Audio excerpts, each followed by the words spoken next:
So in this Seeking Alpha tutorial video, I'll be showing you guys how to find the top dividend stocks here on Seeking Alpha. So once Seeking Alpha is opened up, I want you to go to the top left, press on this gray arrow to get the drop down, then just scroll down to where it says dividends, hover over top of that, then slide it across to where it says top dividend stocks, and then go ahead and press on that.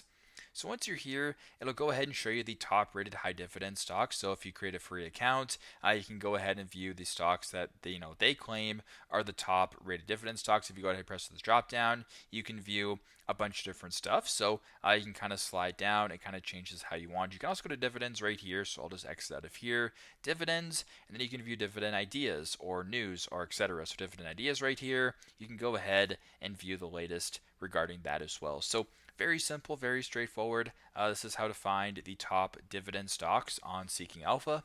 Thanks again for watching, and I hope this video helps.